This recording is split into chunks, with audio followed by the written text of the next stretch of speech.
show rolling along. We have our next performer for you. Our next performer is the very, very first time she has ever come in to do stand-up comedy. Amazing.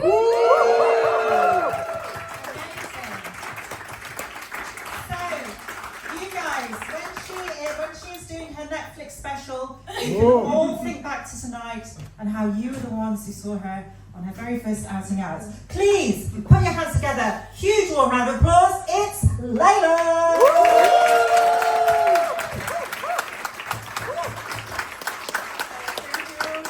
Thank you, Sharon. You always stole one of my punchlines, but it's okay. I'm going to drop it anyway. I get a bit intimidated by the good-looking threesome here in the beginning. They look like these Gen Z people who judge you for everything you say. Okay, as every good comedian for their first time, I strategically placed laughers in the audience. So Tino, give it up for... This is how I expect everyone to laugh whenever I make a break. Okay, so I prepared something. I need to read it off. I'm not professional. So my name is Layla. I'm Turkish German. So that means I was born in Germany and my parents are both Turkish. Yes, they are cousins. Just kidding, my grandmas are cousins. We like to keep that shit in the family. Germans have a very lovely political correct word, how they call us, German Turkish people. It's Deutsch-Türken. That's their way of making sure we never forget where we came from. But as everyone knows, we were the first immigrants here, and we secretly rule the country. Have you ever been in Köln-Kalk?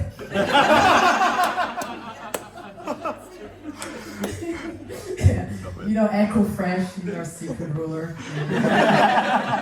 So anyway, I love him. I identify as a wannabe poet at an Instagram poetry page, a wannabe cellista. I play the cello since 2 years, very unsuccessfully. I am a wannabe actress. I go to acting classes. I'm a wannabe Latina because I dance bachata, and when I'm drunk, I speak Spanish. I need to add to that, all of us Arab, Turkish, and other lower class immigrant people, we love it when people think we're not that, but we're like, oh, may you be Latina, and then for some reason you feel better, but it feels wrong.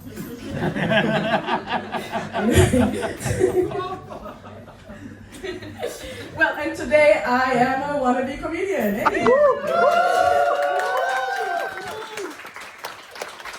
You're doing a good job at hitting me and laughing and clapping.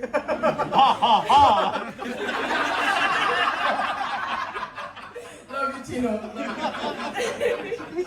So, yesterday my real comedian neighbor and I were sitting down and I just signed up for this because we were like, why don't you go on stage too? And we were not even drunk. Today, I spent all day, I'm not kidding, I spent all day researching comedy, what do they do, how do you prepare. I wrote half a book.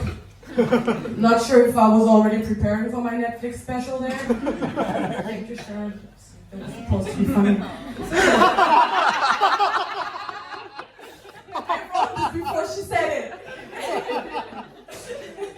Yeah, I see myself there one day.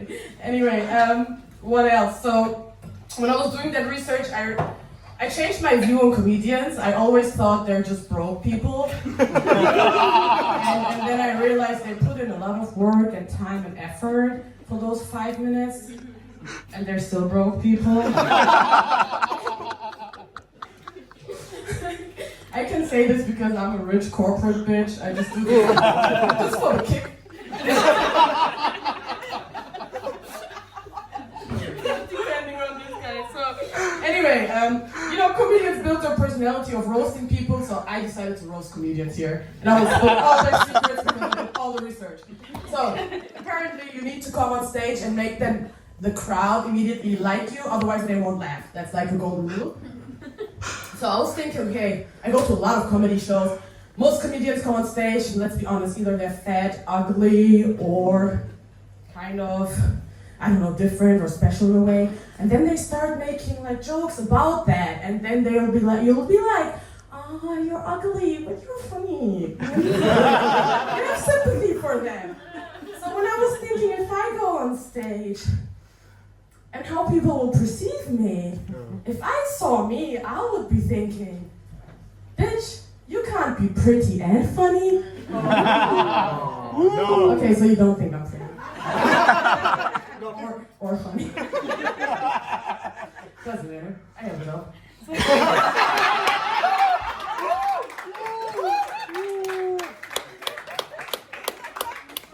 Okay, let's get to the actual stuff I wanted to talk about.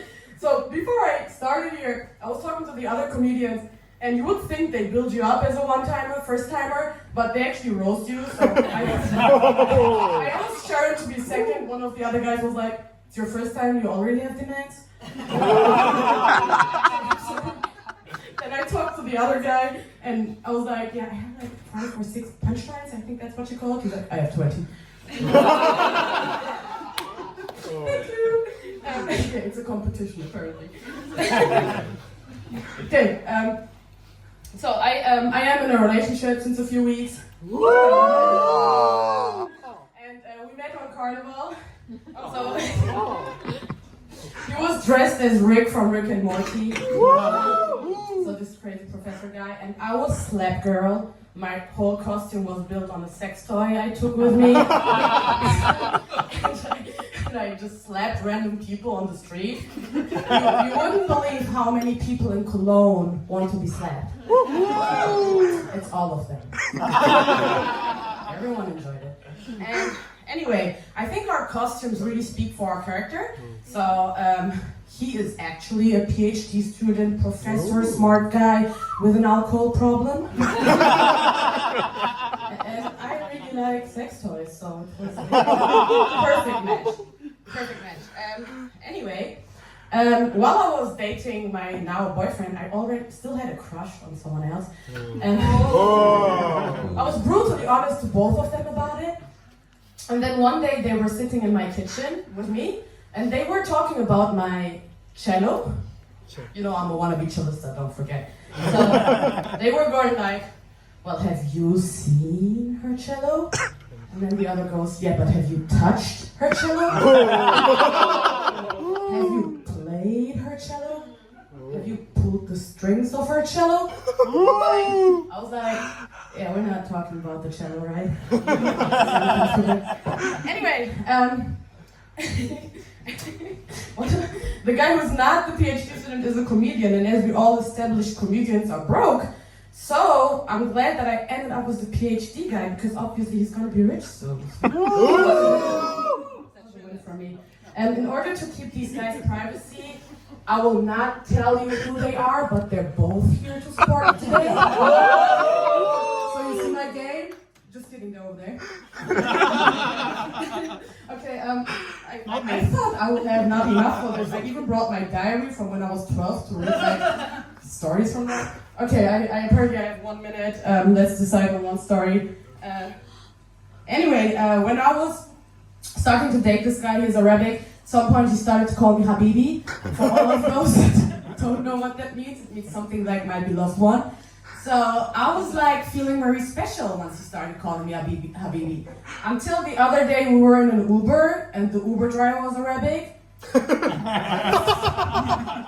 3 minutes into the conversation, these guys keep Habibiing each other. There are 3 possible reasons why this is happening. First of all, Arabic peoples are all borderline gay.